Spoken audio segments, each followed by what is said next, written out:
I'll never forget the day.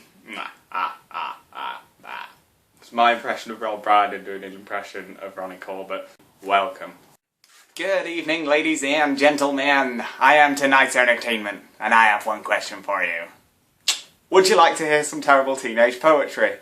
You would? Excellent, because look what I've got. It's only a new one called Promises of Failure. Quote at the top is, I love you completely. I can't read that without feeling genuinely quite sorry for 16-year-old me, because when I read that at 3:47 in the morning on the 1st of the 7th, 2008, I probably genuinely thought that she did love me completely, implicitly and truly. She didn't. Broke my heart. Killed me off. 2-line verses, followed by a 3-line verse, which probably had some relevance at the time, but not now. Count yourself lucky, semicolon. You made it out alive. An unwanted arrival, which came as a surprise. There's something in the post. I don't want it. It'll be a surprise. I still don't want it. Just imagine myself opening up a package and being like, let's see what this is. Oh, for fuck's sake. Someone sent me shit in the post. Someone has sent me shit. Human faeces in the post. That is not what I was expecting. And I'm talking about this relationship like it was genuine death. You made it out alive. I wasn't genuinely dead, but apparently in my head I thought I was. Maximilian Kolbe, this man who stole your heart. I should have seen it coming, should have known it from the start. It's important at this point to point out, Maximilian Kolbe was a man in Auschwitz who, when they called out certain people to go into the gas chambers, gave up his life in the place of somebody else's so that they didn't have to do it. A bit like that lass from the Hunger Games, but real. He's since been sainted. The girl who I'm writing about here, the boyfriend who she got with after me, was called Max. That's the only link.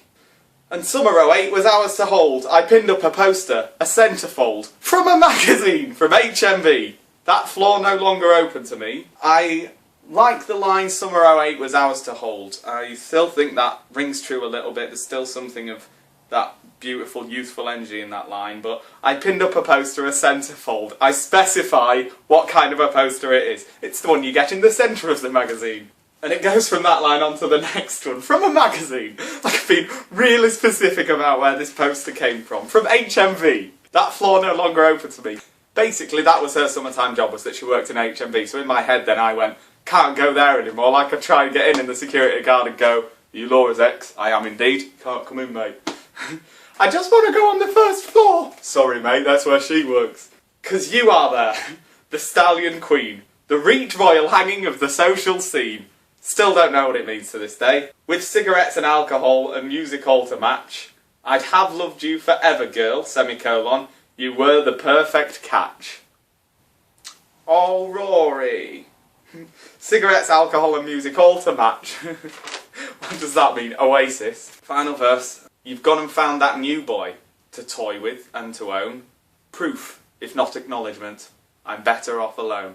Who's that new boy? It's only Maximilian Kolbe come back from the gas chambers. Hello, I'm the new boyfriend. And I like Maximilian Kolbe, this man. I've put it in quotation marks like he might not really be a man. He's probably just a child. He was like 21. He was a proper bloke. He was a man. I was 16 and I'm like, he's not a real man. Can he fuck you like I can? Probably. Quite likely. Why use semicolons in a poem like... All the sentences are quite detached from each other except this one where 2-line verses lead on to the next one.